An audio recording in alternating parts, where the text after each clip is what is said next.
Bien bonjour. Alors aujourd'hui je voulais parler de la thèse de médecine de Louis Ferdinand Semmelweis. Il s'appelait Pierre Ignace. Pierre Ignace Semmelweis. Voici sa terrible histoire qui peut sembler un peu aride, rebutée au premier abord à cause des détails et des chiffres, des explications minutieuses. Mais le lecteur intrépide sera bien vite récompensé. Elle vaut la peine et l'effort. La forme n'a pas d'importance, c'est le fond qui compte. Il est riche à souhait, je suppose. Il nous démontre le danger de vouloir trop de bien aux hommes. C'est une vieille leçon toujours jeune. Supposez qu'aujourd'hui, de même, il se vienne un autre innocent qui se mette à guérir le cancer. Il ne sait pas quel genre de musique on lui ferait tout de suite danser. Ce serait vraiment phénoménal. Ah, qu'il redoute de prudence. Ah, il vaut mieux qu'il soit prévenu. Qu'il se tienne vachement à carreau. Ah, il aurait bien plus d'affure à s'engager immédiatement dans une légion étrangère. Rien n'est gratuit dans ce bas monde. Tout s'expie, le bien comme le mal, se paye tôt ou tard. Le bien, c'est beaucoup plus cher, forcément.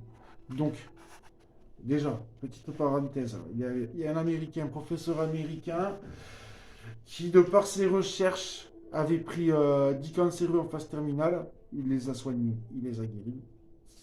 10 personnes sont rentrées chez elles en marchant. Hein, elles se sont levées, elles sont parties. Bon, cet homme-là, comme par hasard, son laboratoire a brûlé. Lui, apparemment, il s'est noyé dans une tasse de thé ou je sais quoi. Enfin, bref, je n'en rajoute pas.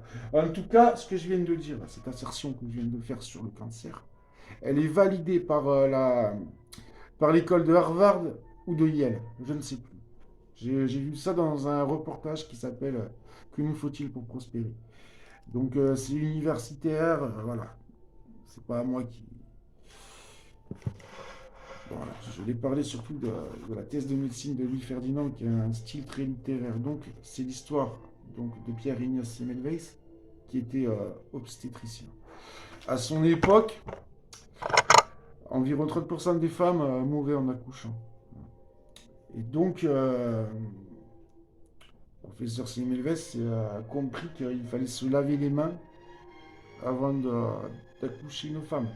Puisqu'avant, les élèves, par exemple des élèves en médecine qui étaient en train de tripatouiller, trifouiller une cadavre, vous voyez, pour comprendre l'anatomie humaine ou les maladies, sans se laver les mains, aller accoucher les petits.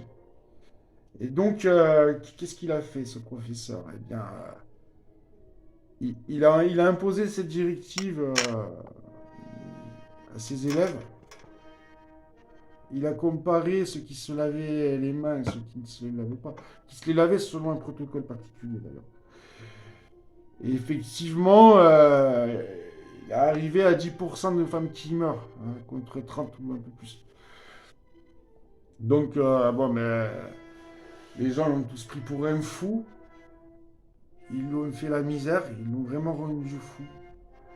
Ils l'ont rendu fou à un tel point que bon, ben, il était complètement aliéné. Un soir, il s'est levé, il était en pyjama, il est rentré dans l'université, il a poussé les élèves qui étaient en train de disséquer un cadavre. Il a pris le scalpel, il a commencé à y aller. Bah, bah, il y a des morceaux de viande qui giclaient de partout. Et il s'est coupé.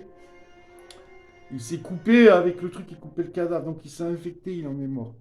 Voilà. Donc c'est pour ça qu'il dit que quand on fait du bien aux autres, on le paye très cher. Mais bon voilà quoi. Le mec qui a dit lavez-vous les mains avant de